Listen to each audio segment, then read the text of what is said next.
celebration, inaalala po ng mga tao ang kamatayan ni Jesus sa cross ng Kalbaryo. Pero sana po, hindi po this season lang natin alalahanin kung papaano dinemonstrate ng Lord ang kanyang pag-ibig. That while we were still sinners, Christ died for us. Amen? Sa kabila po ng ating pong mga kahinaan, sa kabila ng ating mga kasalanan na paulit-ulit nating nagagawa, sukdulan na ialay ng Diyos ang kanyang buhay para sa iyo at para sa akin. Amen? And that is the amazing love of God. Kapatid, walang ibang nagmahal sa iyo katulad ng pagmamahal ni Kristo. Amen? Oh, thank you, Jesus, for your love. Thank you for your amazing love, Lord.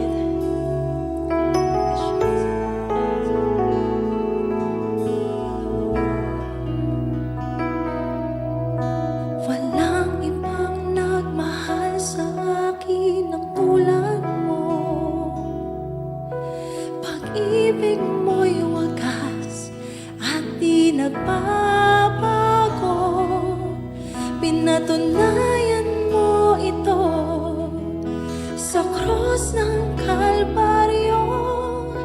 Kaligtasan sa'yo ay natamo.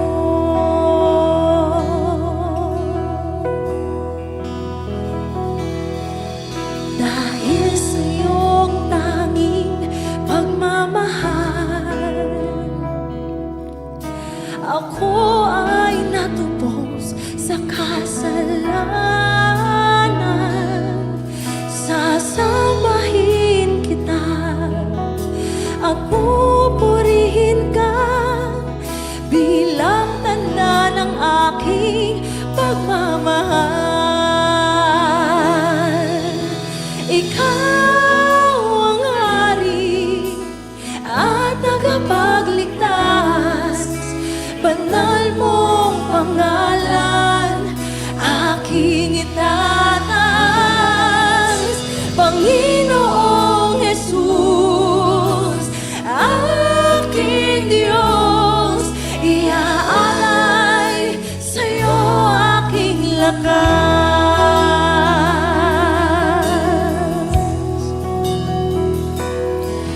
Dahil sa iyong tanging pagmamahal, ako ay natubos sa kasalanan. Sasambahin kita at pupurihin ka bilang tanda ng aking pagmamahal. Ikaw ang hari at tagapagligtas, banal mong pangalan aking itataas.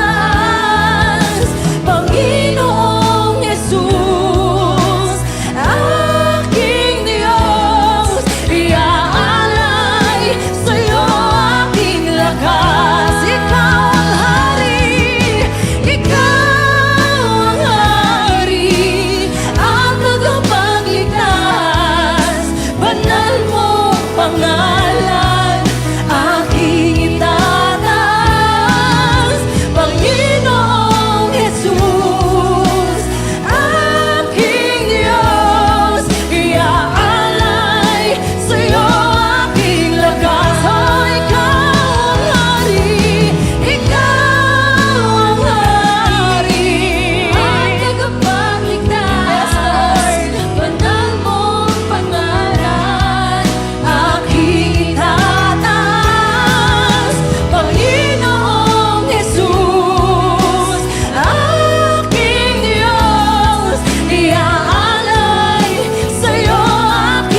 Diyos, Ikaw ang tunay na dakila sa mundo.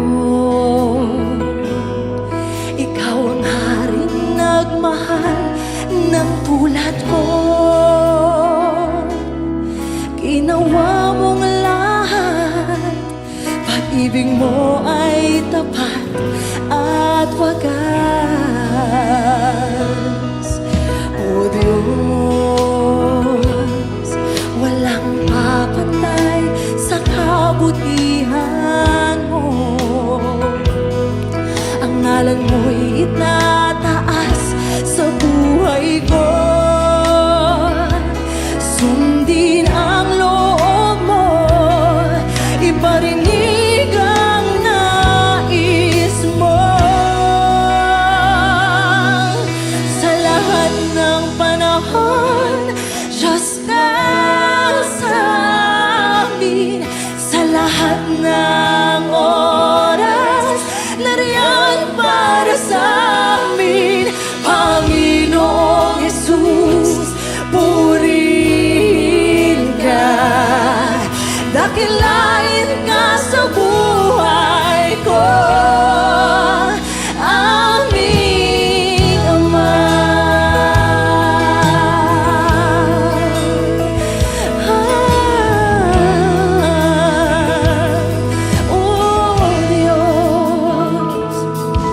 O Diyos, Ikaw ang tunay na dakila sa mundo. Ikaw ang haring nagmahal ng tulad ko.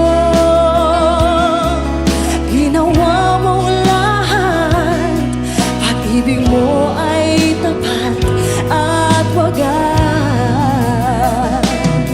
O Diyos, walang papantay sa kabutihan mo. Ang ngalan mo'y itataas sa buhay ko. Sundin ang loob mo, iparinig ang nais mo. Sa lahat ng panahon, Diyos ka sa amin. Sa lahat ng oras, nariyan para sa amin. Panginoong Jesus,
pong i-declare ang salita ng Diyos sa ating mga buhay.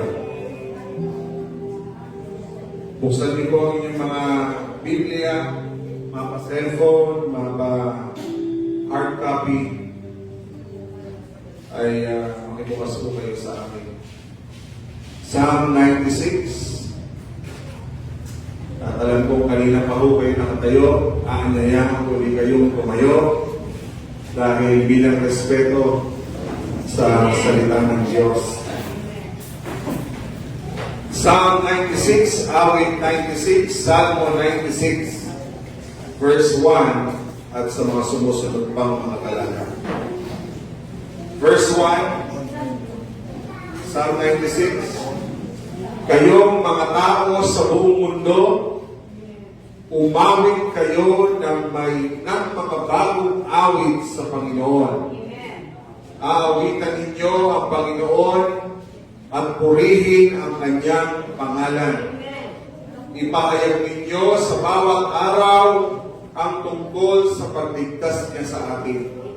Ipahayag ninyo sa lahat ng mamamayan sa mga bansa ang kanyang kapangyarihan at mga kahangahangang gawa.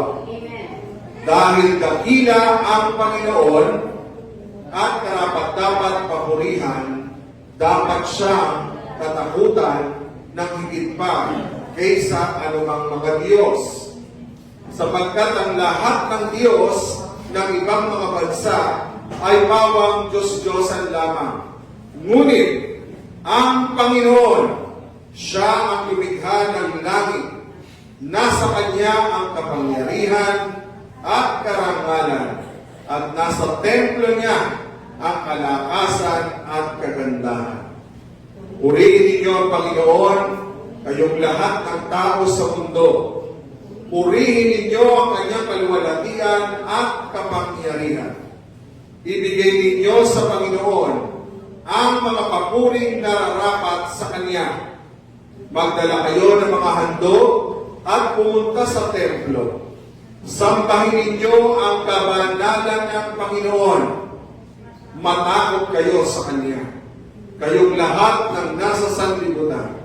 Sabihin ninyo sa mga bansa, nagahari ang Panginoon, matatag ang daigdig na Kanyang nilikha, at hindi ito matitinag. Hahatulan niya mga tao na walang kinikilingan. Magalak ang kalangitan at mundo, pati ang mga karagatan, upirin at ang lahat ng nasa kanila. Lahat ng mga puno sa gubat ay umawit sa tuwa. Sa presensya ng Panginoon, dahil tiyak na darating siya upang hatulan ang mga tao sa mundo, batay sa kanyang katwiran at katotohanan. Purihin po ang Panginoon, tayo po ay makakaupo na. Hallelujah. Yung inawit natin kanina, hindi bagong awit. Yung po yung lahat ay lumang awit. Pero binalik po ako ng Diyos sa panahon na ako po'y nagsisimulang maglingkod sa Lord. Yan po yung mga awit na nagbigay ng lakas. Paulit-ulit yan. Kumbaga yan ang aking theme song. Bakit ko po share sa inyo? Kasi yung inawit natin, lalo na yung Through It All, yan po yung buong awitin na nagpapaalala sa atin kung gaano tayo kamahal at gaano katapat ang Diyos. Amen po. At lahat po yung inawit natin ay patunay na kung ikaw ay hinabot mo yung awit na yan, sigurado may edad ka na.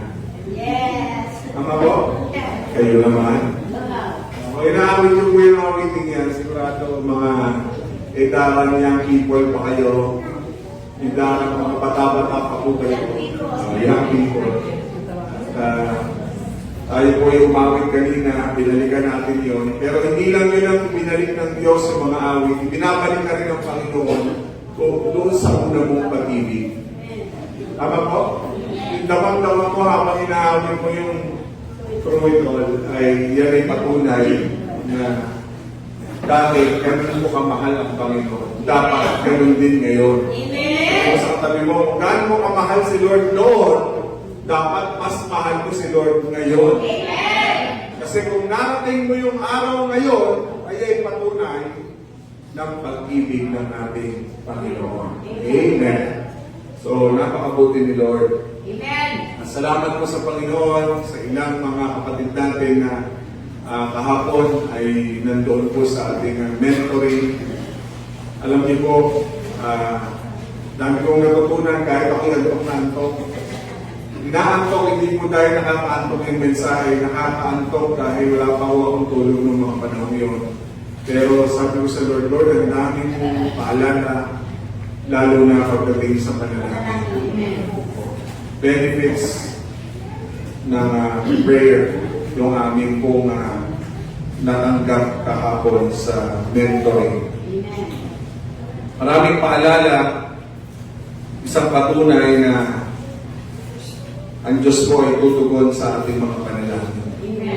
Kung tayo po ay, sabi po, kung tayo po ay mananalangin, ang Diyos po ay tutugon sa atin. At para tutugon ng Diyos, kailangan labor in prayer. Kailangan mong magsikap, kailangan mong pag-ipayuhin ang iyong pananalangin, ang iyong debosyon sa salita ng Diyos, at ang iyong relasyon sa banal na Espiritu. So meron po tayo mga awitin ngayon na dapat po pang-altar call ito. Pero gusto ko po, bago pong awin po ito ng spring worship, at ang title po niya yung punuin ko, patungkol sa Holy Spirit. At gusto ko po bago tayo magsimula, damhin natin yung mensahe ng awin na ito. Dahil meron po siyang sinasabi sa atin, lalo na patungkol sa banal na Espiritu. Awitin po natin, pakinggan nyo lang po, namin nyo po ang presensya ng banal na Espiritu sa ating pong lalakad.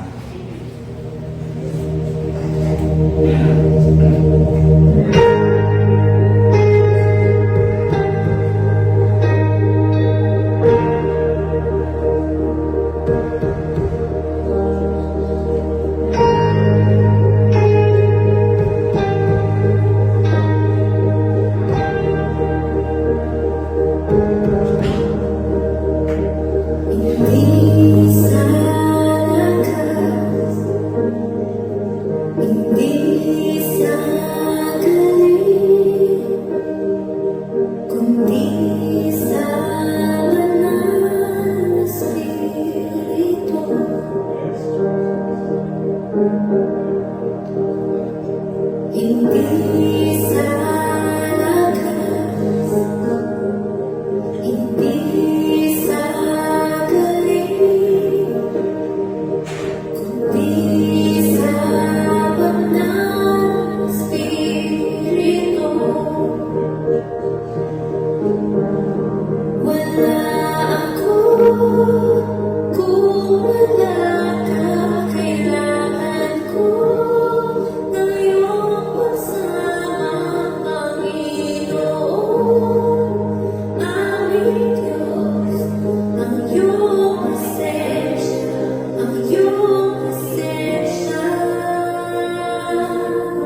Punuin mo ako, punuin mo ako.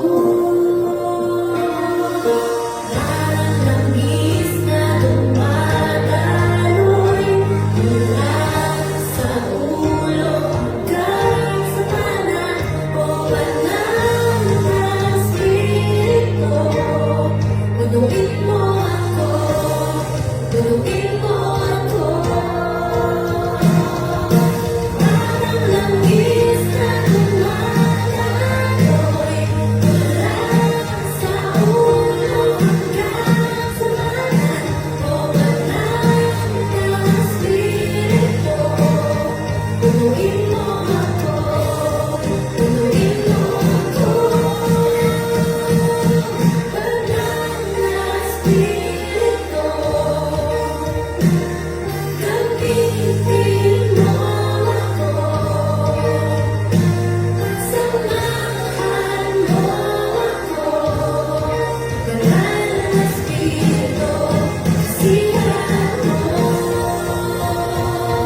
Banal na Espiritu, gamitin mo ako. Samahan mo ako. Banal na Espiritu, kasiyahan mo.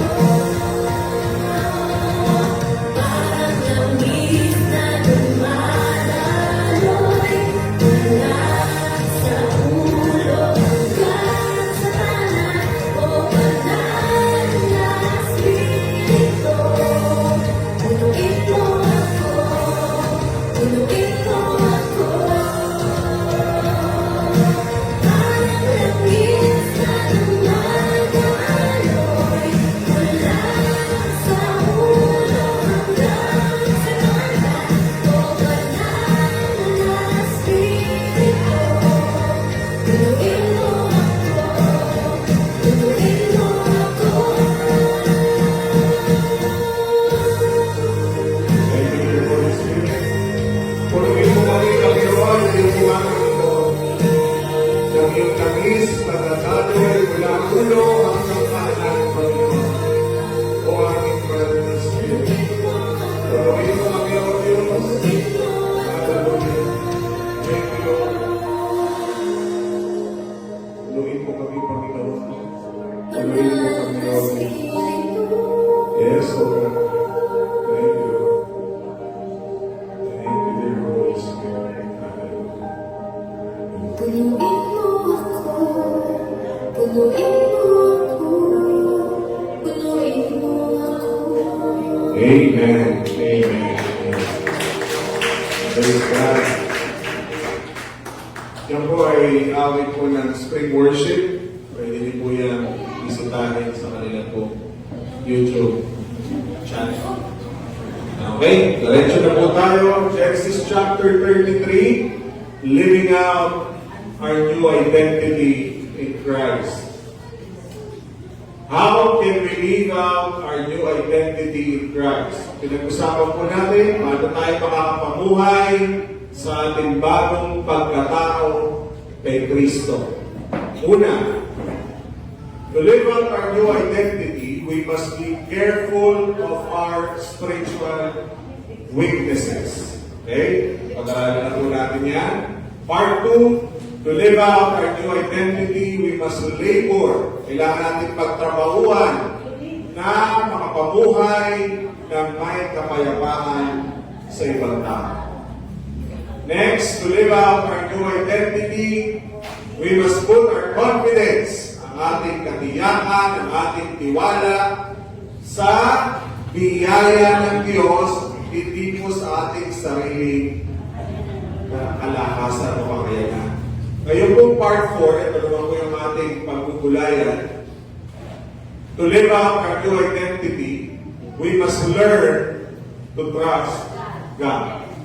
Kinakailangan natin matutunan na magtiwala sa Diyos kung nais nating mamuhay sa bagong pagkatao. Okay? Again, kung gusto mong mamuhay ng may bagong pagkatao kay Kristo, dapat matutunan natin magtiwala sa Diyos. Amen? Basahin po natin Genesis 33, dito po tayo iikot, verses 16 to 18. Verse 16. Kaya bumalik na lang si Esau sa Seir na mismong araw na iyon. Pero sina Jacob ay pumunta sa Sukot. Pagdating nila roon, gumawa si Jacob ng tirahan at ginawa din niya ng silungan ang mga hayop niya. Kaya ang lugar na iyon ay tinawag na Sukot. Verse 18, hindi nagtagal, nakarating din sila sa Kanaan mula sa Padan Aram, na walang masamang nangyari sa kanila. Nakarating sila sa lungsod ng pagmamayari ni Shechem at nagpatayo sila ng mga tolda nila malapit sa lungsod. Balikan natin yung verse 16. Kung naaalala niyo po yung kabuuan ng kwento, reconciled na po yung magkapatid, pati na sila. Okay? Nagsalabuhan sila, hindi inasahan ni Jacob na ang makikita niya ay ang isang Esau na nagmamahal at nagpapatawad sa kanya. Tama po? At dahil po doon, syempre, meron po mga nangyari bago pa dumating ang verse 16. Meron po silang pag-uusap ng mga oras na ito na kung saan niyayaya na ni Esau si Jacob na sumama sa kanila doon sa Seir. Yung Seiran, Seir. So sa Seir, ito po yung lugar na kung saan niyayaya niya na sumama ka na sa akin, kapatid ko. Kasama ng iyong mga asawa, iyong mga anak, at iyong mga alipin mo, kasama ng buong mga hayop na dala-dala mo. Doon na tayo mamuhay ng magkasama. Ano sagot po ni Jacob? Sige na, mauna ka na. Mabagal ang mga bata, mabagal yung mga hayop, mauna ka na. Sa kabilang sabi, nagdadalawang isip, o meron tinatawag na default setting, si Jacob. Ano yung default setting niya? Sandali, may trust issue ako. Meron po bang nakaranas ng ganyan? Na kahit okay na kayo, may trust issue kapatid. Sandali, baka mamaya itulak ko nito, tulak ko patayin. Baka mamaya nasurin ako doon. Baka mamaya, pain lang ito, baka pagdating ko doon, magpapatayin kami lahat.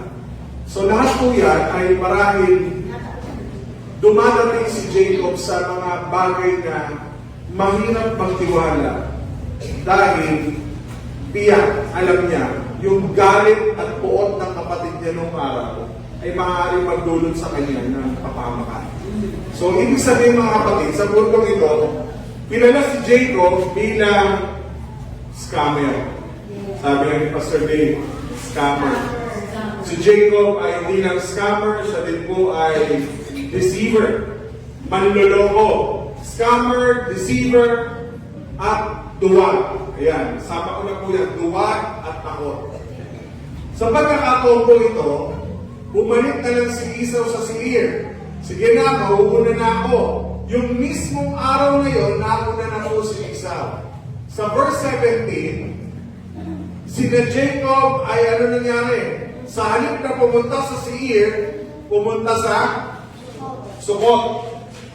Yung Seir ay nasa south. Yung namang Sukot ay nasa hilagang kanluran or northwest sa Ingles. South, tapos northwest. Ibig sabihin mga kapatid, doon siya papunta, dapat sa kanluran, ang problema, lumipat siya sa hilagang sa kanluran. Timog pala, south, no? Timog. Tapos yung northwest, hilagang kanluran. Na kung saan, iba yung direksyon patungo po doon sa Seir. So, sa talagang may pagpapakita na may trust issue ang mamang ito. Alam niyo po ang tao, kapag manloloko, may trust issue yan. Tama po? Hindi siya agad-agad magtitiwala. Matalino yun eh. Scammer nga eh. Hindi naman yan mag-i-scam kung hindi yan matalino. Kaya-kaya niyang manipulahin. Kaya-kaya niyang kontrolin. kung sino kausap niya. Papaniwalain ka niya na susunod siya sa iyo, pero sa dulo, hindi. Nakuha niyo po, yan si Jacob. Pero sa katotohanan, umiikot po ang senaryong ito sa kanyang default setting na kung saan tinatawag na fear. Takot. Punong-puno ng takot ang puso ni Jacob. Mula sa pool, yan po ang kanyang default setting. Natatakot siya. At syempre, bilang galing sa mga kamalian, takot siya sa lahat ng bagay. At naninigurado siya para sa kanyang kaligtasan. Tingnan niyo po, pagdating nila doon, gumawa si Jacob ng tirahan, ginawaan din niya ng silungan ng mga hayop niya, kaya ang lugar na iyon ay tinawag na Sukot. Kung maaalala niyo po, bago po siya umalis sa puder ni Laban, meron pong instruction si Lord sa kanya. Kung kayo po ay alerto 24 sa inyong mga mensaheng natatanggap. Kung naalala niyo po, merong utos ang Diyos sa kanya. Ano ba ang utos ng Diyos sa kanya? Dahil nga nagre-reklamo na si Jacob, nahihirapan na siya pakisamahan ng kanyang biyanan, nagsabi siya sa Diyos, ano ang utos sa kanya ng Panginoon? Umalis ka na dyan sa lugar na yan at bumalik ka na sa lupang pangako. Bumalik ka na sa lupang iyong sinilangan. Okay? So sa punto ito mga kapatid, ang utos ng Diyos, bumalik siya sa Kanaan. Ang Seir po ay bandang Kanaan na, bahagi ng Kanaan, kung saan nandun si Isa. Ang problema, ang pinuntahan niya, Sukot. Yung Sukot na lugar ay nalabas at sa panahon ngayon ang Sukot po ay Jordan. Katabi ng Saudi. Northern part ng Saudi, kung doon nagkakamali. Pero mas alam kong tama ako dahil i-research ko na ang Sukot po ay ang Jordan ngayon. Okay? So syempre, magkakalapit na po yan eh. Mga Middle East country. Jordan, Saudi, Egypt, Israel.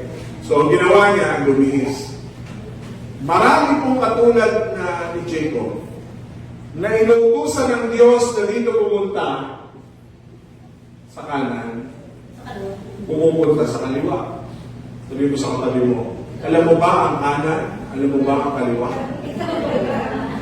Kasi naalala ko, mayroon po kami kausap, pupunta kami sa bahay nila na imbitahan kami sa isang arawan. Sabi niya, basta diyan, gumaliwa ka. Eh, kanan naman pala yung bahay nila. So kami po ay gumaliwa. Eh, tumawag po ako. Sama ko na sa kapatid na Babes at sila Pastor. Hindi dinaba ni Babes yung telepono. Ang sabi ko, ano ba naman to si sister? Di ba niya alam kung ano ang kanan at kaliwa? Bukas pa yung telepono. Pagsagot, ay, nandito ka pa pala, sister. Oo po, hindi ko nga po alam kung ano ang kanan at kaliwa. Sabi ko talaga to si Babes. Hindi iniisip, babago na yung telepono. Pagdating namin doon, tama po kayo, Pastor. Kanan po, hindi, ano, kaliwa ba? Kanan. Pati ako, hindi ko na alam makaliwa at kanan. So tama ko, kapag nagbibigay ka ng direksyon at hindi sumunod sa iyo sa direksyon na yun, maliligaw ka. Tama ko? Maliligaw ka tiyak. At sa puntong ito, may utos ang Diyos kay Jacob, pero bakit hindi na naman siya sumunod?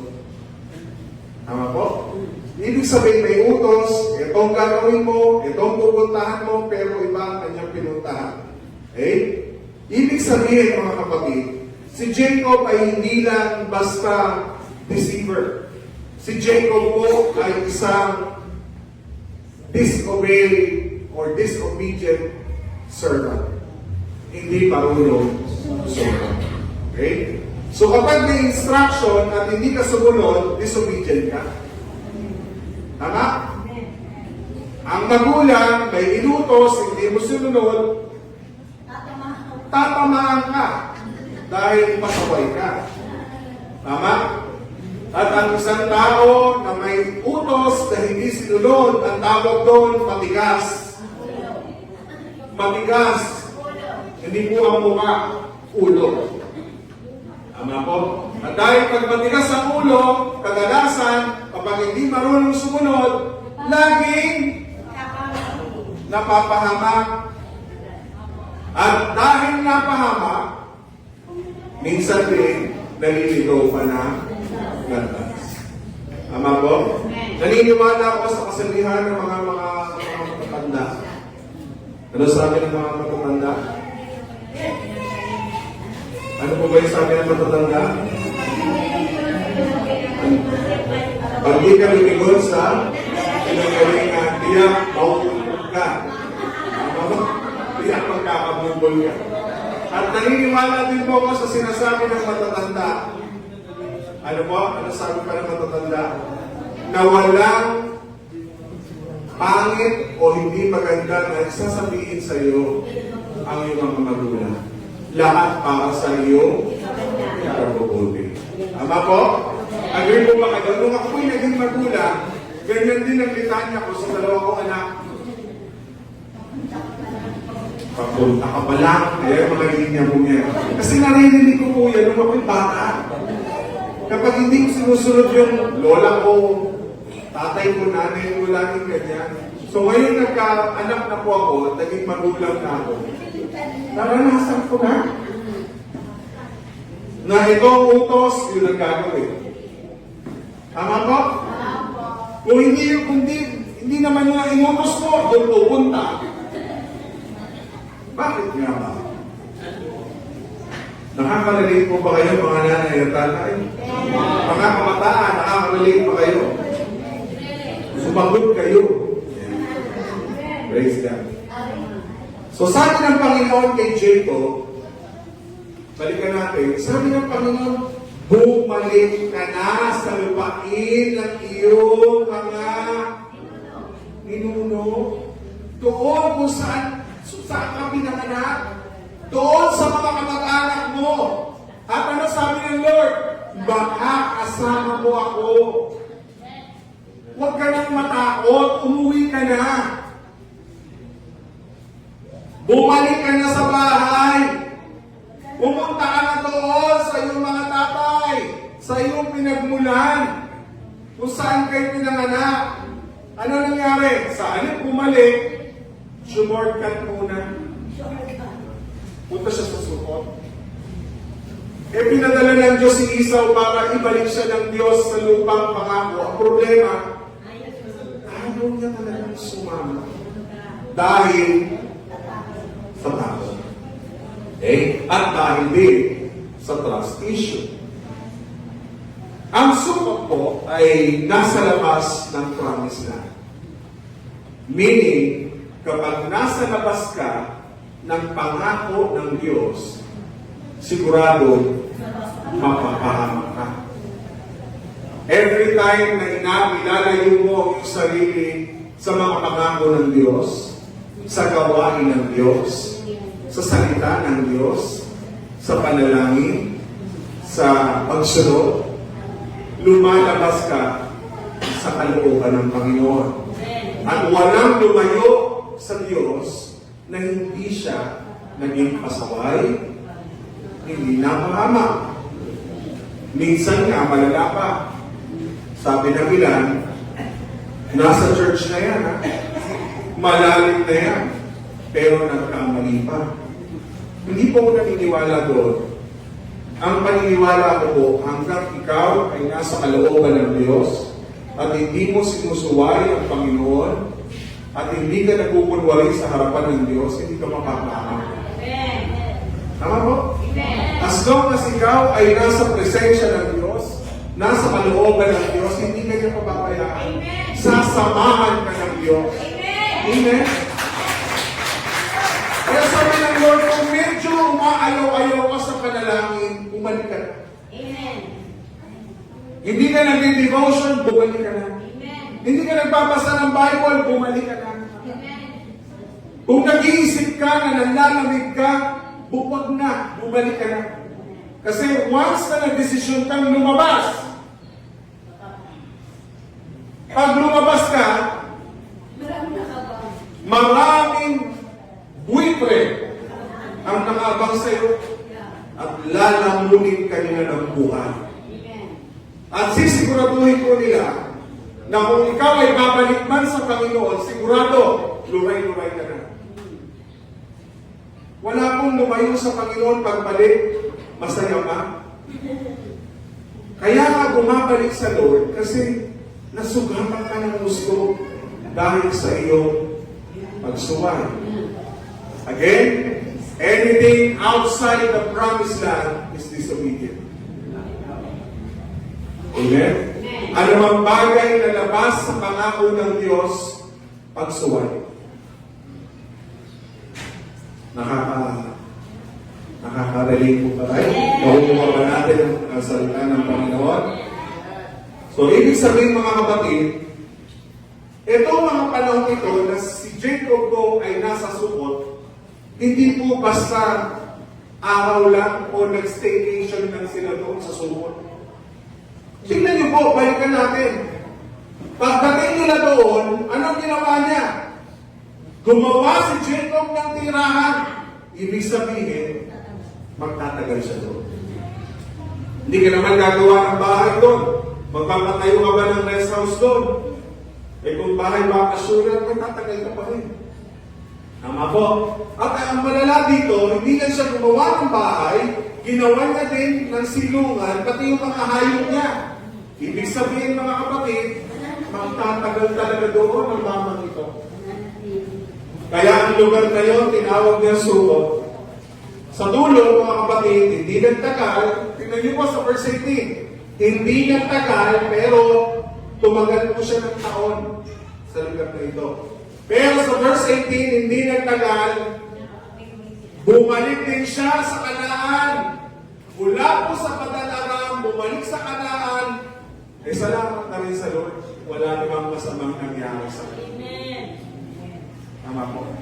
Minsan, pasalamat na lang ako sa Panginoon kapag may kapatid ka na babalik na wala rin namang nangyari masama sa kanya. Tama po. Hindi naman yung, yan, wawa ka. Layo ka. Hindi ganun. Kapag may mga kapatid na minsan nawala, 1 taon, 2 taon, pagbalik, huwag yun naman po i-condenana. Ayan. Kasi kasalanan mo yan, lumayo sa Panginoon. Kaya nga nakakalungkot po. Bagamat marami ngayon kumakalat na yung katulad doon sa asawa niya, no?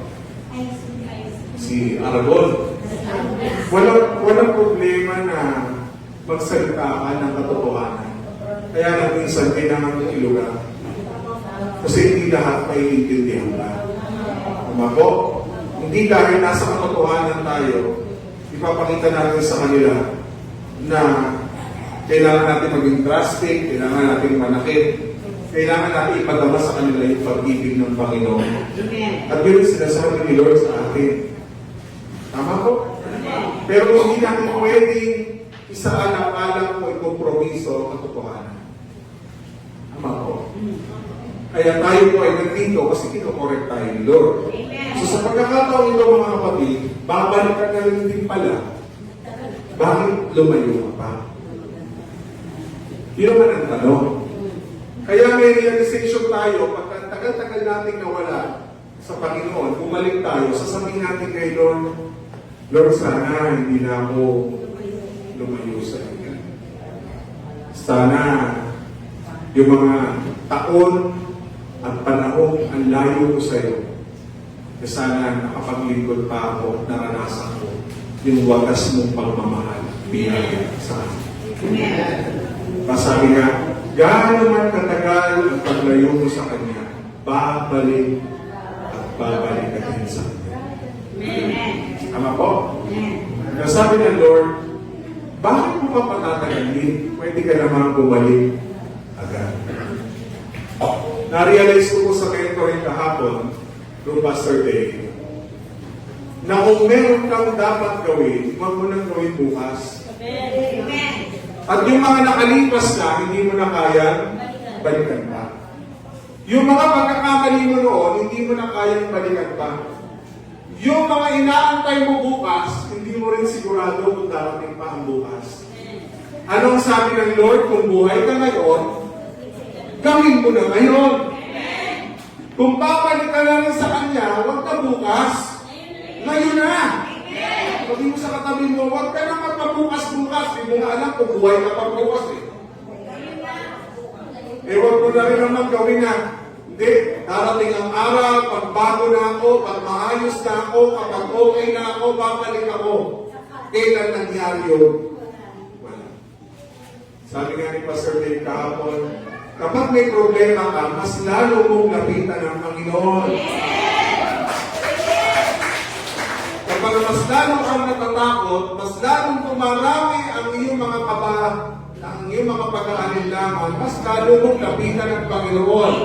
Kasi kung lalayo ka, lalo kang mapapahama. Tama po?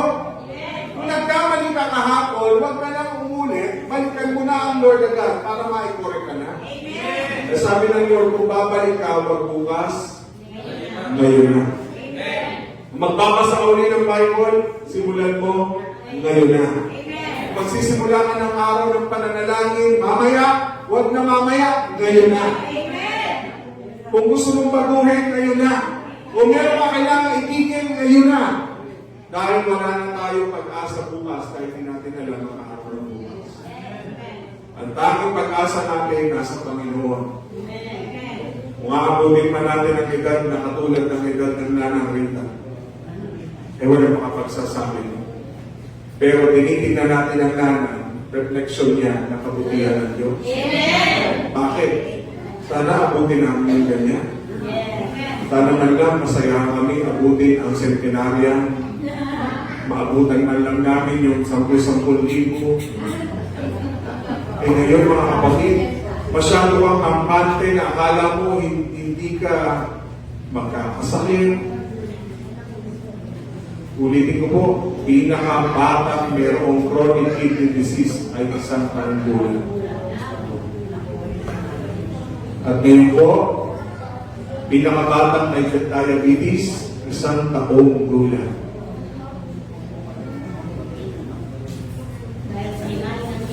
Dahil lahat ng kinain ng nanay, ma-absorb ng ina. Dahil kung maingat man ng ina, pinakain mo naman kung siya'y lumalaki na. Sipin mo, pinainom mo agad ng soft drinks. 1 year old pa lang. Sabi nga ng aming pedya, dapat daw wala talagang matitikmang tamis ang bata hanggang habang siya'y lumalaki. Para hindi niya hanapanapin ang tamis. Kasi po ang tamis, ang sugar, ay pagkain ng mga cancer cells. At the more na maraming sugar, the more na marami kang pinapakain cancer cells. At dahil may cancer cells, yung good cells, hindi niya na malabanan yung cancer cells, kaya mapasok sa katawan mo, gagawa niya ng tumor, bukol sa bahagi ng iyong katawan. Anong point? Hindi natin hawak ang bukas. Sino ba magkakalang buhay pa tayo bukas? Wala na. Amen? Tapos sasabihin mo, Lord, pag maayos na ako, babalik ako sa iyo. Pag nakalimuran ko na to, Lord, babalik na ako sa iyo. Ang tanong, ilang taon na nakakalimutan ko? Kung meron kang gagawin ngayon, gawin mo na ngayon. Para sa Panginoon. Si Jacob ay walang pinagkaiba sa atin. Gusto ng Lord maging maayos sa buhay natin, pero tayo po ang sumisira na magandang plano ng Panginoon sa atin. Ang gusto ng Lord, makasama ka sa iyong paglalakbay. Sabi ng Lord, tingnan niyo po na, nakita niyo po ba ito? Bumalik ka na kasi makakasama mo ko doon. Hindi kita iiwanan doon. Kasama mo ako doon. Hindi kita papabayaan doon. Pero pumunta siya sa sukot, paano ka ingatan ng Diyos kung ayaw mo pumunta sa lugar na Kanyang inuutos sa iyo? Bakit nga ba pasaway si Jacob? Why did Jacob delay obedience? Bakit niya dinelay ang pagsunod? Kayo po sumagot. Bakit pa natin dinidelay ang ating pagsunod? Dahil, katulad ni Jacob, ano po yung default setting niya? Takot. Marami sa atin, kaya dinidelay ang pagsunod dahil napangungunahan tayo ng takot. Nangangamba tayo. Ano po sabi ng Genesis 38 verse 18 kanina? 33 verse 18. Ang sabi po niya, dito po, walang masamang nangyari sa kanila. Yun po yung keyword. Nakarating sila sa lungsod na pagmamayari ni Shechem, nagpatayo sila ng mga tolda nila malapit sa lungsod. Pero bagamat nagtagal sila, wala namang masamang nangyari sa kanila. Yun naman ang sinabi ni Moses, ang nagsulat ng aklat ng Genesis. Ibig sabihin, mga kapatid, kahit pa paano, nagtagal, na-reconcile silang magkapatid, ang problema, hindi pa rin siya sumunod. Tama po? Hindi pa rin siya sumunod. Pumunta pa rin siya sa sukot. Ibig sabihin, mga kapatid, ang iyong pag-delay ng pagsunod ay patunay ng kawalan ng tiwala sa Diyos. Ulit. Kapag ayaw mong sumunod ngayon, patunay po yan ng iyong kawalan ng tiwala sa Diyos. Bakit ka pupunta sa sukot kung alam mo namang makakasama mo ang Diyos pabalik doon sa lupang baka? Tama po? Ibig sabihin, sa takot mo, nawawalan ka ng tiwala sa Diyos. Eh dahil ikaw ngay Israel na ang pangalan mo, ibig sabihin, nagtagumpay ka dahil kay Kristo, dahil sa Diyos, nagtagumpay ka. Dahil kasama nila ang Diyos, kaya siya nagtagumpay. So ang punto dito, mga kapatid, paano ka makakapamuhay ng bagong pagkatao kung ang buhay mo'y nananatili sa luma ng pagkatao? So, even though na tayo po ay dinidelay ang ating pagsunod, ano nangyayari? Ito po'y pagpapakita ng kawalan ng tiwala sa Panginoon. Dahil, direksyon ng Lord dito, pumunta ka doon. Madalas po yan. Pupunta ka doon, babaguhin mo ng direksyon. Ibig sabihin, kapag may inuutos ang Diyos sa atin, susunod ka. Dahil kapag hindi ka sumunod, pagpapakita yan ng wala kang pagtitiwala sa Diyos. Or kahit na, teka lang, titignan ko muna kung magtatagumpay sila o hindi. Eh meron naman din tayong kasabihan mga Pilipino, to see is to believe. Bago ko maniwala, kailangan pakita ko muna. May punto pa rin naman, sigurista ka. Tama? Sigurista ka. Hindi ka basta-basta susubong sa isang bagay na hindi mo sigurado. Pagdating sa negosyo, marahil, kailangan mong aralin, kailangan mong maging matalino sa pagpili ng asawa, kailangan mong maging matalino sa pagpili ng kurso, kailangan mo yan. Kailangan utakan mo. Ang buhay mo kasi ngayon, buhay na kailangan mag-diskarte ka. Kapag wala kang diskarte, wala yung talino mo. Kahit napakatalino mo, wala ka namang diskarte, saan ka bubulutin? Benta ka na lang ng kangkong. Tama po? Yun ang katotohanan. Pero pagdating sa utos ng Diyos, ang utos ng Diyos ay hindi mo pwede mabali o mabako. Pag siya nag-utos, ibig sabihin yun ang final. Pag may word of God, huwag mo na sabihin, ay Lord, baka naman pwede mong maluktutin man ng konti. Ang sabihin ko, batas na yan, I will bend the law. Hindi pwedeng bend the law. Hindi mo pwedeng baliin ang batas. Ang salita ng Diyos ay salita ng Diyos. Yan ang pinal at hindi mo pwedeng baguhin. Ano ang sabi sa Revelation sa kauli-uli ang pahina? Huwag nang dadagdagan o babawasan pa ang mga ipinahayag ko. Dahil yan ay sigurado at totoo. Amen? Ay bakit?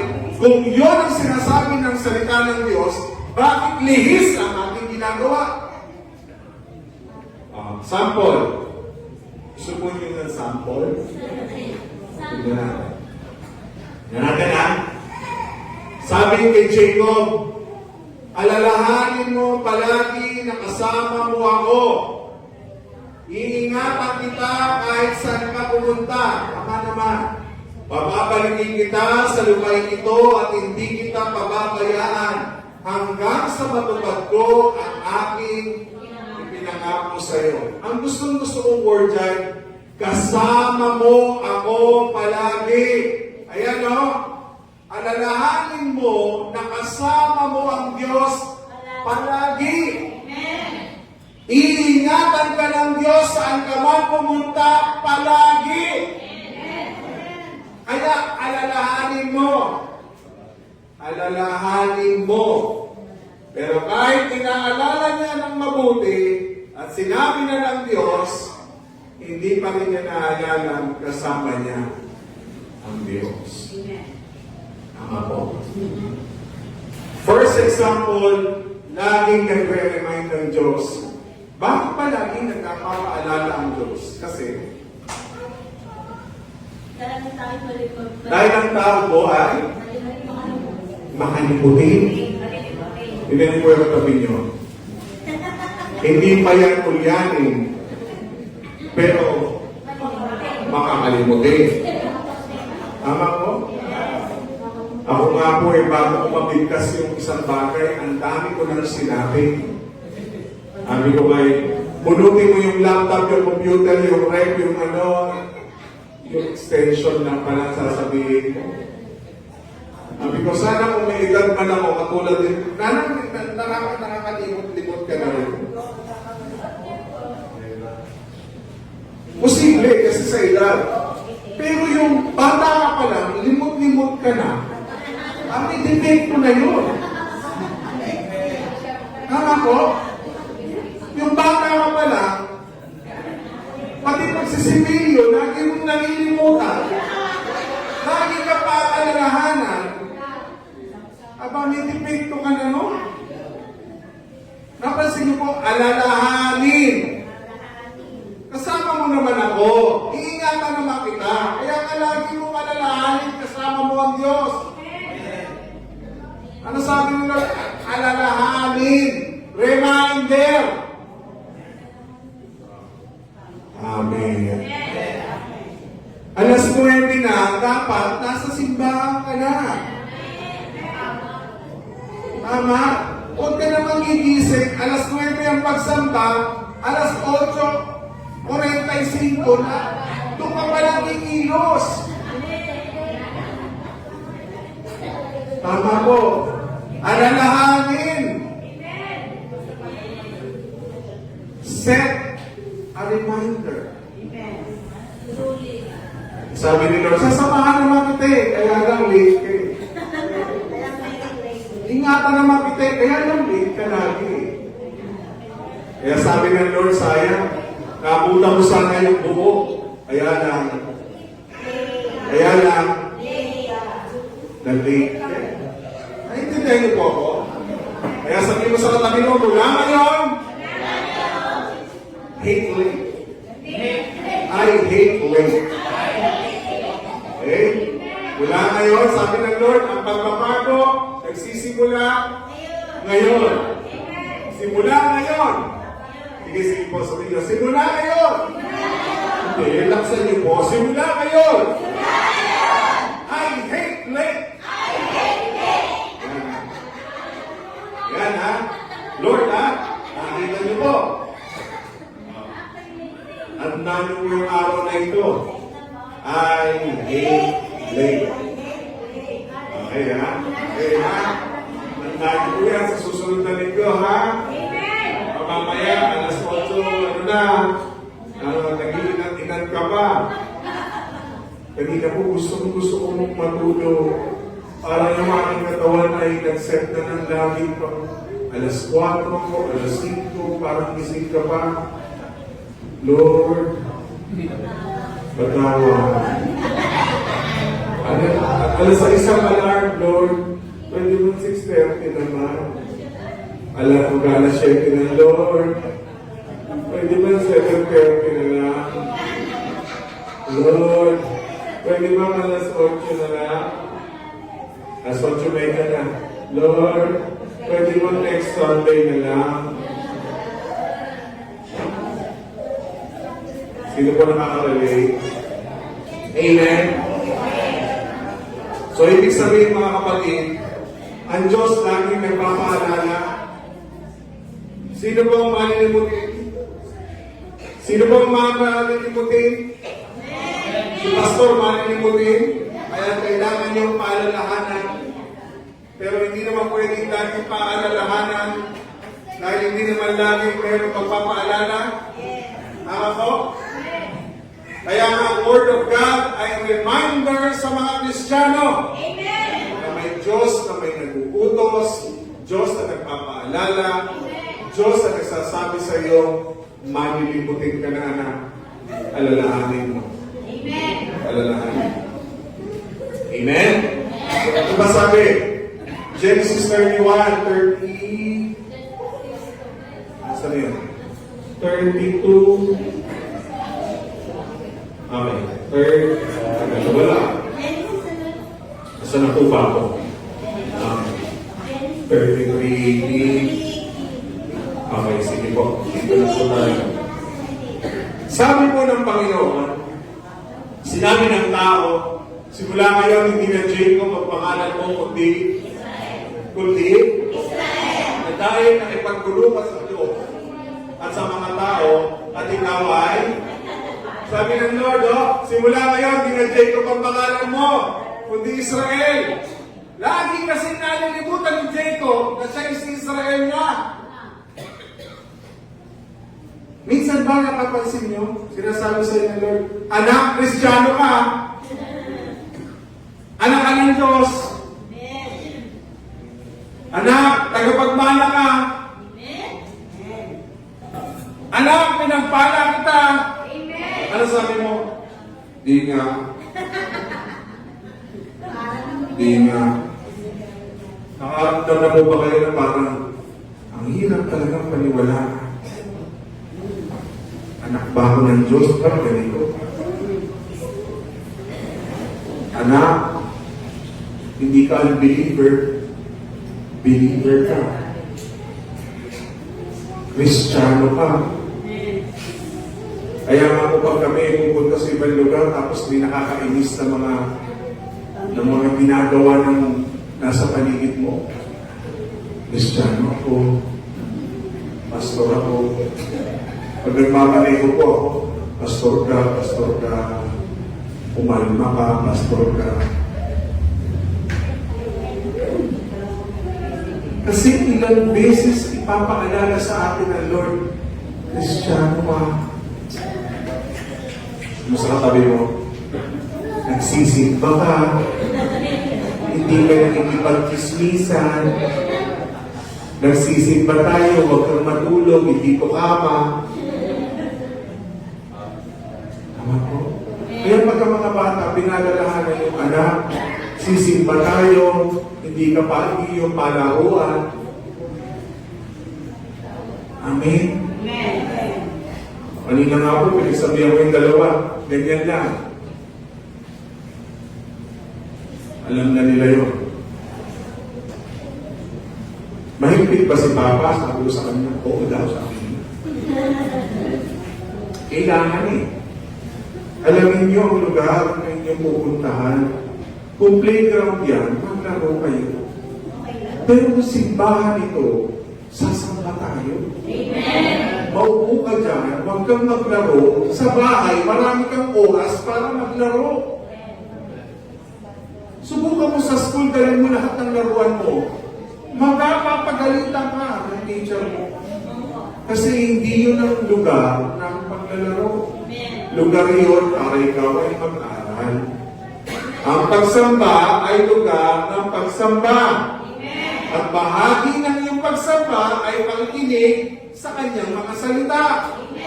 Hindi ikaw ang magsasalita.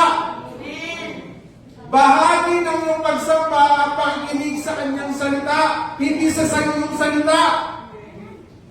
Eh kung mas madaldal ka pa sa Diyos, delikado yun. Wow, ang tahit. Ang tahimik. Di ba, mga kapatid? Subukan mong sumamba ng nakapaligo ka ng swimming. Naka-bathing suit, naka-trunks ka. Sumamba ka dito. Sigurado, garantisado, hindi mo gagawin.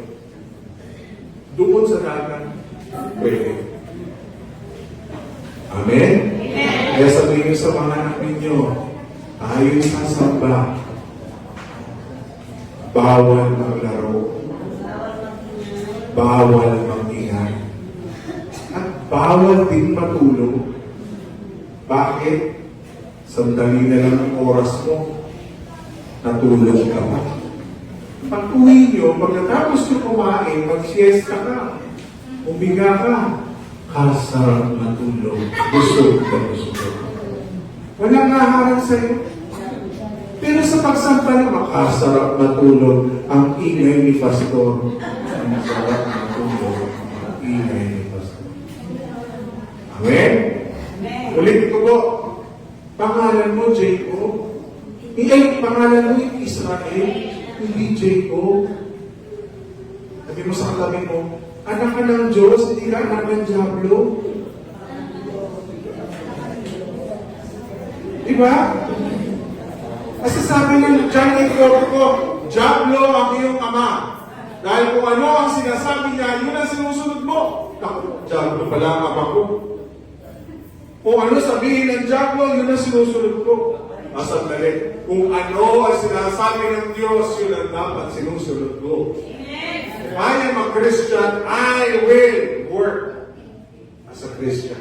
I will do as a Christian lahat ng ginagawa. Tama po? Mahirap. Mahirap maging Kristiyano. Maniwala kayo kung mapakahirap. Kung kayo nahihirapan maging Kristiyano, mas lalo ako nahihirapan ako magpasto. Ulitin ko po ha. Kung kayo nahihirapan maging Kristiyano, nahihirapan din po ako. Kristiyano ka na, pastor ka pa.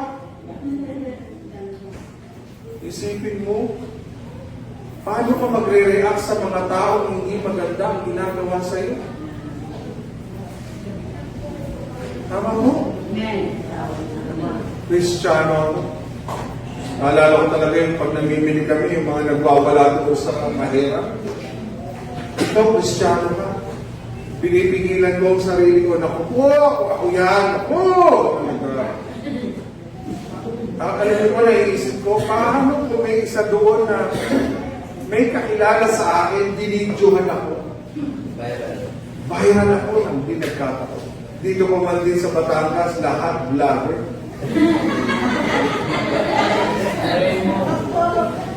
Tama po? Ang vlogger capital of the Philippines. Ito po, ang Batangas talaga. Ang daming vlogger. Oh, pansinin niyo po. Nandito yung mga sikat na vlogger. Kayo naman. Di po ba? Albihin mo yung katabi mo. Vlogger ka ba? Hi guys! Kita nyo ba guys? Di ba mga kapatid? Kayo naman. Lahat tayo gusto natin yung kaya lang. Let me remind you. You are a Christian. Sabi mo, Kristiyano ka, nagsisipa ka pa sa profile mo, tapos taktuhan ka, nagmumura ka. Pinagmumura mo yung mga tao doon.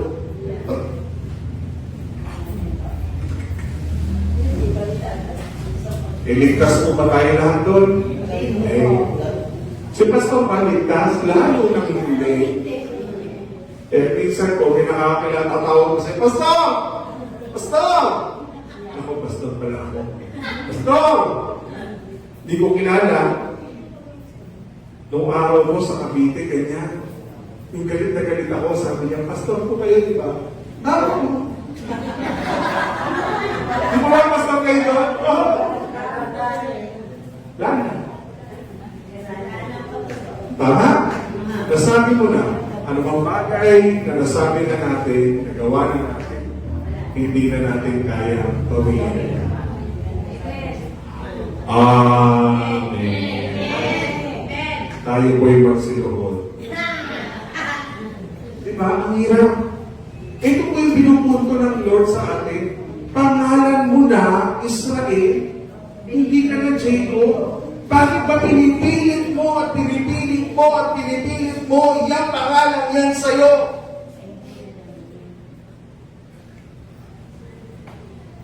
Anong pangalan mo? Pastor. Kahit anong lagay yung marking may Pastor. Minsan hindi na nila pangalan, yung pangalan mo, hindi na nila nare-record. Yung Pastor na lang. Pag nadamo ako dyan, sabay ka, sa saladan. Pastor! Sino ba yun? Eh, minsan galit po ko kasi sunod-sunod ng tricycle. Hindi naman po si John ito. Hindi naman siya sa lubong. Tapos, nakita ka na sa malayo, talagang gigit-git ka ba? Nasa tabi si Consi, Pipoy. Sabi ko, Kuya, sana inusog mo naman. Nakita mo lang papalapit na eh. Sabi ni Consi, Pipoy, Pastor! Oo nga pala. Pastor nga. Tama po? Hirap. Pero dapat paalalahanan tayo na hindi na tayo makamundo, tayo po'y spiritual being na. Tayo po'y born again. Ipinanganak ka ng muli. Wala na yung luma mong pagkatao, ikaw ay bago na. Pero, minsan, masarap pa rin sa luma. Lalo na kung mga nakakainis talaga, no? Sabi ko kay Lord, ang atis na hindi pa nahihinog. Ang kapitbahay may atis na, binunod na ng iba. Sabi ko, 4 na atis pa man din yung pinalalaki ko. Sabi ko, Lord, patawad. Eh, hindi niyo po ako makakita. So, tayo, ho? Ano ba sabi ni Lord? Sige po. Tinatapos ko lang po ito. Ano po, ha? Sige po, sabay-sabay natin pasahin para kanina po ang nakabasa. Ano pa sabi ni Lord? Sabay-sabay! Ulitin natin, kaya? Isa pa po, kaya? Laksan pa natin, kaya? Kakalitaw? Saan daw ang mabilang? At kahit na mabilang ka na, ano pa sumunod? Saan daw po?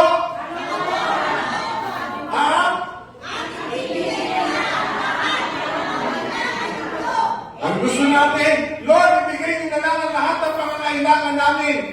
Di ba nila yung pagsunod? Susunod na lang yung mapabilang. Yung susunod na pangatlo ka na lang. Basta ibigay mo. Ang sabi ng Panginoon, tignan niyo po, step by step. Unahin mo siya. Lord, paano tayo unahin? Yung mapabilang man lang ako na maaga sa kaharian ng Panginoon. Yun man lang mapabilang ako sa isa sa mga nasa kaharian ng Diyos na inuuna ang devotion ko at panalangin araw-araw. Unahin na, if God is your last resort, hindi siya ang una.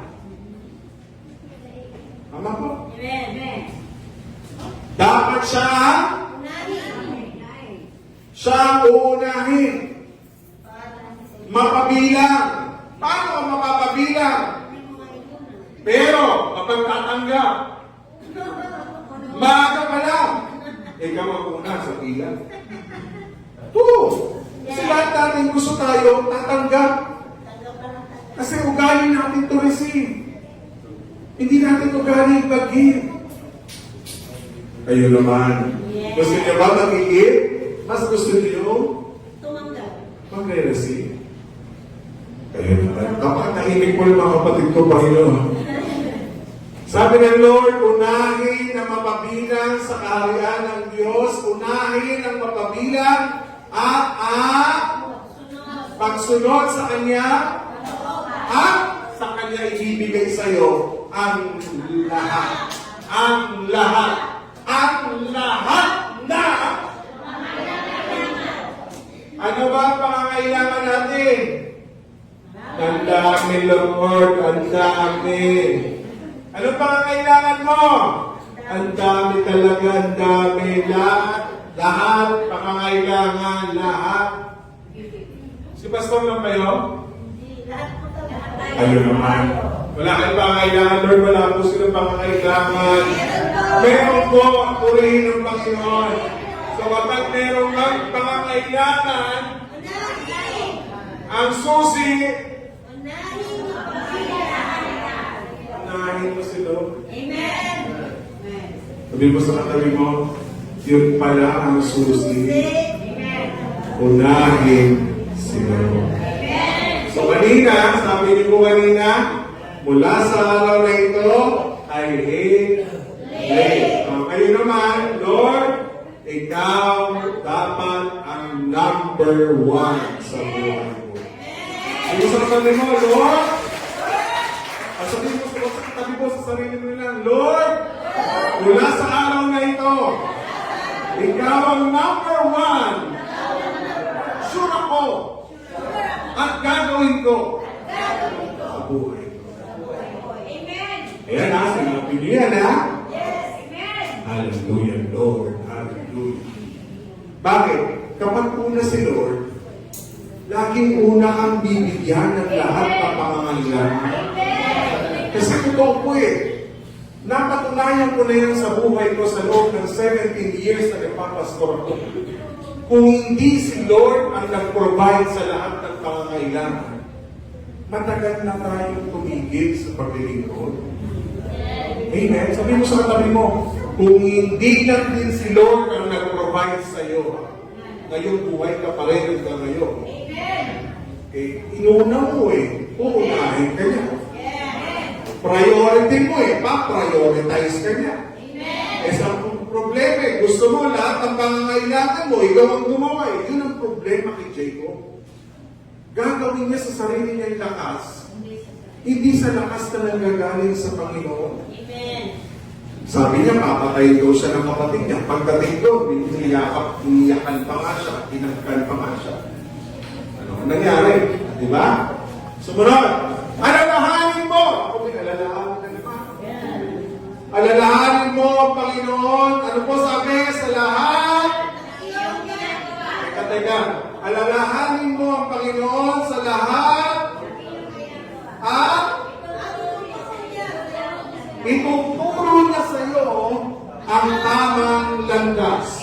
Sabi niyo, Mother, kapag nagpa-remind ka sa Lord sa lahat ng iyong ginagawa, paano ba nire-remind ni Lord? Word of God.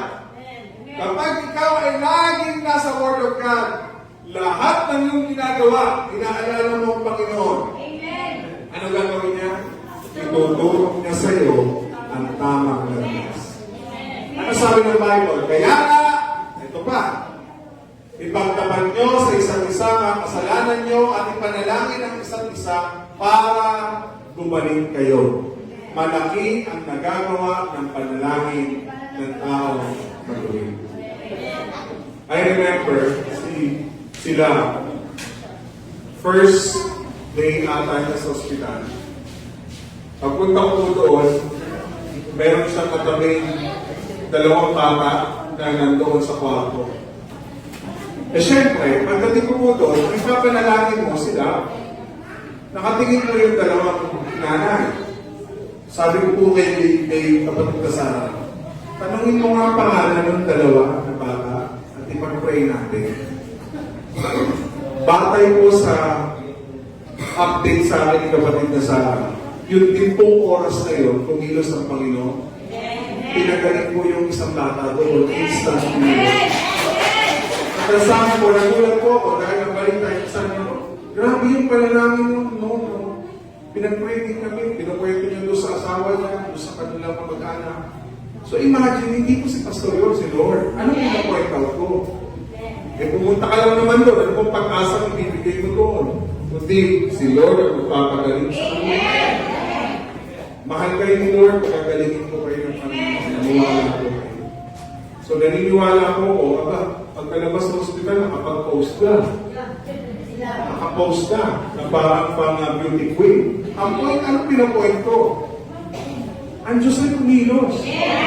Ang hirap po ng kanyang naranasan doon. Kailangan niya mag-antibiotic, kailangan pamahal ko ng gamot. Ang point ko doon, kung hindi kikilos ang Diyos, baka mas lalong malala pa ang pwede mangyari doon. Anong point doon?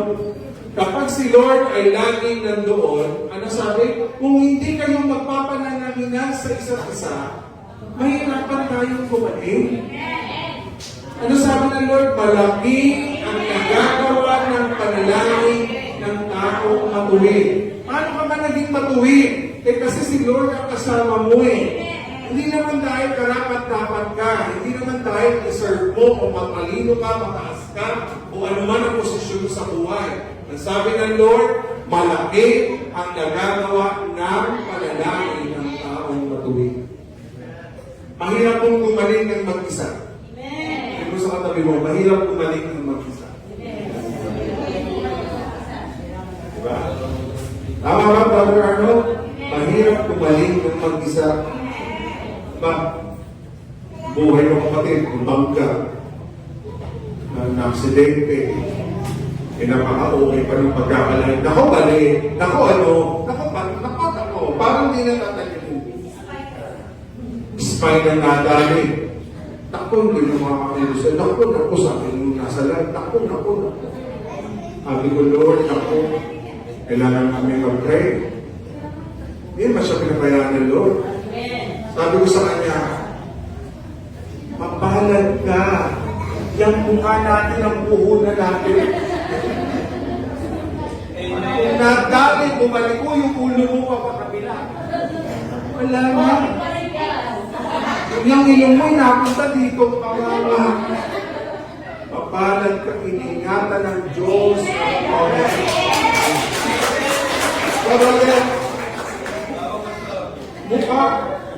Mukha natin pang-artist yan, ang puhunan natin. Hindi, purihin ang Panginoon. Kaya magsama-sama tayo, kapatid, panalangin natin gumaling tayo. Malaki ang nagagawa ng sama-sama panalangin. Kaya yung mga kapatid natin na mayroon kong dinadaanan, huwag po kayong mahiyang humingi ng panalangin. Magsasakta naman kayo, naiyapak kayo. Baka busy si Pastor. Chat muna. Mga kapatid, tulungan niyo po ako sa prayer. Meron po akong ganitong karamdaman. Eh di marami nagpipray sa'yo.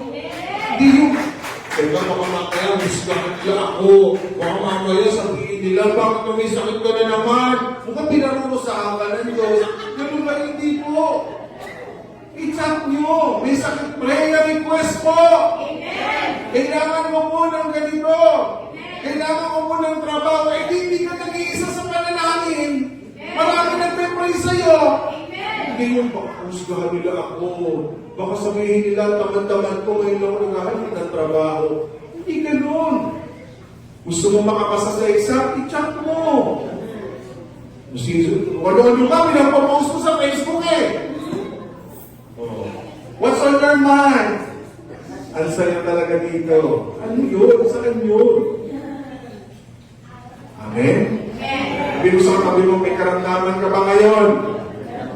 Pagtulungan natin sa panalangin dahil malaki ang nagagawa ng panalangin na kaya katabi mo, matuwid yan sa harapan ng Diyos. Sabi mo sa katabi mo, kung may sakit yan, Lord, pagalingin mo na siya. In Jesus' name.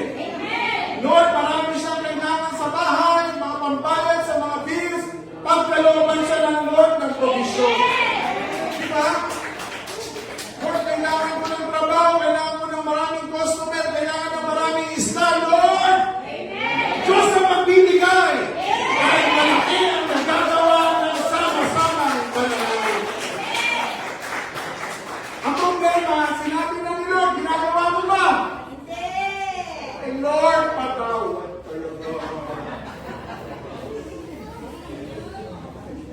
ganyan ka na sa akin.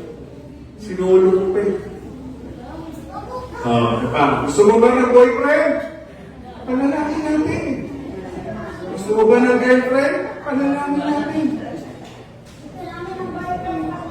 Gusto mo ba ng hallelujah? Jesus name. Hallelujah. Hallelujah. Sabi na kami, isa lang. Lord lang pala nun. Akala ko, hindi po, dalawa. Ay, isa lang. Isa lang.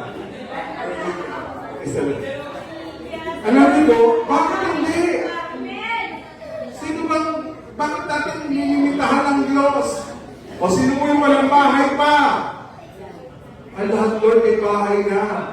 Ayaw na nila ng bagong bahay pa. Bagong sasakyan. Magbubukas sa mga bank account. Hindi po minimum deposit. Kailangan maraming nakalagay sa bangko. Oh, talaga pag pera, malakas ang ating tuloy ng Panginoon. O, di ba? Bakit? Maraming nalalangin sa'yo. Oh. Gusto mo pagpalain ka ni Lord, mag-pray tayo together. Alam niyo po yung grupo niyo, pagkakatapos, yan po yung chance na makapag-pray tayo sa kaya wag po kayo, wala, okay lang. Mag-pray kayo together. Kaya mo sa katabi mo, mamaya may naman na yan. Parang ayaw nyo. Ano naman, Pastor? Di Maria, ha? Ano? Gusto nyo? Dapat yun ipinag-pray. Di ba? Tingnan niyo po, may pinanalangin ba kayo sa Diyos na hindi pinagkaloob sa inyo ng Panginoon? Kapag tinatanggap mo ng may pananampalataya, ibig sabihin, inaangkin mo na dapat. Sabi ng Lord, ang faith natin, di ba? Mga bagay na hindi mo pa nakikita, pero pinaniniwalaan mo na mangyayari sa iyo. Good, faith. Si Jacob, sandali, Jacob na ako. Hindi, Israel ka. Jacob ako, matatakutin ako. Sabi, pagpapalain ka ni Lord, sandali, marami pa akong bayarin sa kanya. Sabi ni Lord, dami ng sinabi ni Lord. Minsan sa dami ng sinabi ni Lord, wala tayo sinunod. Again, delaying your obedience is sign of not trusting God. Amen. Eh, tandaan ninyo ito. Ako, may tandaan na naman. Ito, tignan niyo po. Pag tayo po yung nagbibigay, tandaan ninyo ito, ang nag-aasik ng kaunti ay, at ang nag-aasik ng marami ay, ano sabi ko? Ikalawang Pastor Marvin, kabanata siya? Hindi po Pastor Marvin. Ikalawang Corinto, chapter 9, verses 6 to 10. Ang nag-aasik ng marami ay umaani ng marami. Prinsipyo po ito ng Panginoon. Ang nag-aasik ng kakaunti ay umaani ng gusto mong iman? Pati, gusto mo yumaman? Ito sikreto. Magasik ng marami at aanigan ng marami. Pag magasik ng kaunti, aani ka na? Ano sabi ni Lord? Ang bawat isa sa inyo ay magbigay ng ayon sa nang walang at hindi dahil ang mga nagbibigay ng may kagalakan. Hindi po ito kapawasan kung hindi karagdagan sa atin. Kapag iniisip mo nagbibigay ako kay Lord okay na yun, hindi. Binibigay mo yung the best para sa Kanya. Dahil alam mo, mahal ako ng Diyos at ang Diyos ay nagbibigay sa mga tao nagbibigay ng may kagalakan. At, ano sabi ng Lord? Ito, declaration ng Lord sa atin. At, sabay-sabay. At, magagawa ng Diyos na ibigay sa inyo ang higit pa sa inyong mga. Grabe! Magagawa! Kaya bang gawin ni Lord, bibigay sa iyo higit pa sa iyong hinihingi? Ano sikreto? Ayan! Magbigay ka. Bigay mo buhay mo para ibibigay ni Lord ito. Hindi naman ang kondisyones lang ng Panginoon. Tama po, patuloy natin. Para sa lahat ng panahon, sa lahat, season out of season, ay maging sama sa lahat ay at lagi ninyo matutulungan ang iba. Alam niyo po, panalangin ko, pakinggan niyo po, lagi ko pray sa bawat isa sa atin. Ganito po. Lord, i-bless mo ng i-bless ang mga kapatid ko. Amen. Alam niyo po kung bakit? Kasi kapag bless tayo, meron tayong oportunidad na tumulong sa iyo. Kasi ang hirap-hirap lang nangihingi. Naranasan niyo na po yung parang hihingi ka. Ang hirap. Ang hirap. Yung may nakain sa tabi mo, hindi ka makahingi. Alala ko tuloy si Jen kahapon sa mentoring. Yung bata, basta hingi ng hingi, kanina ba yung hingi ng hingi? Aba, sabi ko, ay talagang na ano ka, ibig sabihin, may pagkain ka, magbigay ka. Ama? Kasi masarap yun. Tuwa-tuwa naman yung bata, ako binibigyan niya. Eh, ano ba kaya tayo? Kasi alam niyo po kung bakit? Ganito din po ang declaration, Lord, ganun din po ang aking mga mahal sa buhay. Pagpalain niyo po sila ng gusto. Bakit po? Kasi kapag kayo lang po ang pinagpala, pagmumulan po kayo ng lahat ng insecurities at inggit sa katawan ng ibang tao. Kayo lagi ang nakikita. Kayo lagi ang bida sa kanilang kwentuhan. Kayo ang laging main topic sa kanilang mga pinag-uusapan. Bakit? Kasi meron kayo eh. Dapat ang prayer ganito, Lord, i-bless po yung mga kapatid ko, para hindi lang ako ang hinihinga nila. Lahat kami marunong magbigay. Ang sarap kaya mo. Yung kapatid mo, lahat meron o mas nakakahigit pa sa'yo. Ang saya nun. Alam niyo kung bakit? Pag merong kailangan, hindi na kayo nahihirapan. Bakit? May outing tayo. Eh, ako si Kuya na naman. Eh, ikaw ang mayaman. Ikaw tumastos. Di ba may ganyan tayong kaisipan? Ikaw mayaman, ikaw gagastos, pero mas masarap po yung hati-hati tayo. Magkaano kayo. Ako na! Hindi! Hati tayo. Diba? Hati tayo. Pero yung, nagbigay ka na nga, ikaw naman ng libre. Tapos, sasabihin sa'yo, alam mo kung sino pagkayabang-yabang.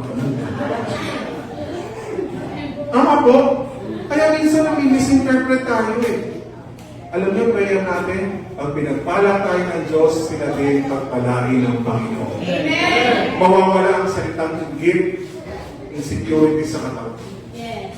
Ama po, isipin mo, hindi lang ikaw ang nagkabahan, sila din. Yes. Hindi lang sila ang nagkasasakyan, sila din. Yes. Alam niyo, ang sarap nun, hindi na kayo magkakaroon ng kagalit. Kasi lahat sila, ang tingin nila, okay sila. Ama, sabi mo sa katabi mo, Lord, hindi lang siya pagpalain, kasama din ang kanyang pamilya at mga mahal sa buhay. Ama po, naranasan niyo na po bang kayo ang meron, tapos karamihan wala? Naku, kaihigitan kayo. Kayo ang apple of the eye. Tama? Tama? Pero pag pinag-pray mo, Lord, nanay, tatay ko, pagpalain mo. Ang aking mga kapatid, pagpalain nyo. Kasi, pag meron sila, hindi nila nakikita kung ano yung binibili mo. Kasi meron din sila pagbili. Tama po? Isipin mo lahat kayo mga kapatid, settled na. Ang nanay mo, tulong-tulong tayo. 1,000 lang ka hindi, kailangan take sa 10,000 para isa. Purihin ang Panginoon. Di ba tuwa ang nanay at tatay mo? Isipin mo, si Paul at si Elizabeth, pinagpala ni Lord. Sabi ng tatay, gusto pa atang pumunta ng Boracay. Ngayon din! Amen. Gusto kayo, Boracay lang tayo. Ang check mo naman. Dapat doon lang sa may Sambalilaya. Doon, okay doon. Pero alam niyo, masarap talaga kapag lahat tayo blessed. Kasi hindi na tayo mahirapang magbigay. Kasi lahat tayo may ibibigay. Hindi mo sa katabi mo, Lord, bless this man of God. This woman of God. Para siya ang gagamitin ng Diyos para maging magpapasok. Amen. Sabi ng Lord, kung ang papalitan na yung maliit na basket na yan, dapat kailangan malaking kahula. Bakit? Kasi dapat nag-uunahan tayo sa prinsipyo ng Diyos. O, tignan mo? Sa lahat ng panahon, maging sapat kayo sa lahat ng bagay. Yung nahihirapan ng Pilipinas, pero ikaw pinagpapala pa. Tama? Yung panay flood control na, pero ikaw nagpa-flood gates of heaven ng pagpapala na hindi mo alam kung saan nagmumula. Grabe. Tignan mo pag sapat kayo sa lahat ng bagay, madaling tumulong sa iba. Mahirap tumulong, lalo na kapag wala ka namang maitulong. Yan po ang pinakamasakit. Kaya prayer ko po, tayo po ang tutulong. Hindi tayo ang tutulungan. Ayaw ba natin magpatulong? Hindi. Sapat lang kasi sa atin ang lahat ng bagay. Sabi mo sa katabi mo, bigyan ka ng pagpapala ng Panginoon. Kasama ng iyong buong pamilya. Gaya ng sinasabi sa kasulatan, nabigay siya sa mga dukha, kailanman ay hindi makakalimutan ang kanyang mabubuti. Ginagawa mo sa Diyos, ginagawa mo sa iyong kapwa, gagawin din sa iyong kapalit ng Panginoon. Hindi siya nakakalimot sa iyong mabubuti. And last but not the least, ang Diyos na siya ang nagbibigay ng binhi sa magsasaka at tinapay na makakain. Ang siya rin magbibigay ng inyong mga pangangailangan para lalo tayong makatulong sa inyo. Mga kapatid, meron po, mapalag ang taong hindi namumuhay. Kaya, last time, ito na po, tapos na tayo. Hindi ko na po isasama yan. Ang punto ko dito, mga kapatid, ang gusto ng Lord, makita natin, ang dami niyang paalala, ang dami niyang promises, pero isa lang ang gusto niya maintindihan. Anak, matuto ka lang sumunod sa akin. Amen?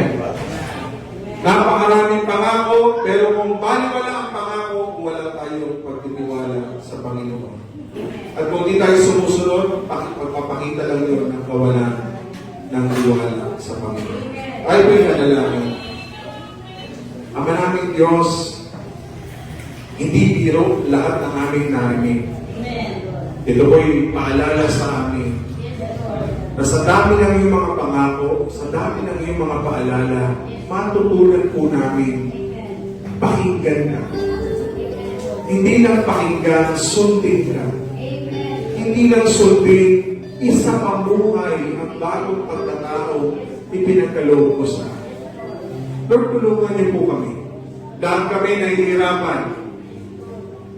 Lahat po kami nabibigatan. Lahat kami mayroong mga pangangailangan. Pero Lord, pinakita mo sa amin ngayong araw na sa pamagitan ng panalangin na sama-sama, may malaki kang magagawa sa aming mga buhay. Ang aking katabi, ang aking kapatid, ay katuwang ko sa panalangin. Kami ay magsasama-sama dahil lang namin ang Diyos namin buhay at makapangyarihan. You can provide. Lahat ng imposible sa tao, posible sa iyo. Lahat ng mga bagay na aming ipinagkakaloob, yan din ay aming tatanggapin mula sa iyo. Kaya Lord, sa araw na ito, ikinukupin po namin ang aming buhay sa iyo.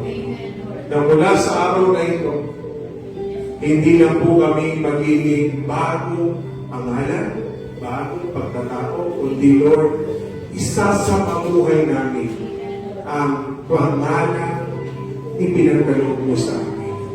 Na kami, iyong mga anak, minamahal mo at nais mong mabuhay ng sagana at ganap at kasiyasiya. Maraming salamat po, our dear Holy Spirit, for always reminding us sa katotohanan ng iyong mga salita. Kaya Lord, sa umaga ito, ibinabalik po namin na may pagpapakumbaba ang lahat ng pasasalamat, pagkakita, pagbuburi at pagluwalhati sa nag-iisa naming Diyos, Panginoon at tagapagligtas na si Kristo Jesus. Sa kapangyarihan ng banal na Espiritu, yan po aming panalangin. Amen. Amen. Ito, dahil prinsipyo ng Diyos na sino man ang nagbigay, sino man ang nagtatanim, ay aani ng marami. So, sino man tatanim ng marami, ay aani ng marami, ay tayo po'y magbigay ng bahay kagalakan. Sabay-sabay po tayo magkabot sa Panginoon, magbalik ng ating mga kaloob at ikabot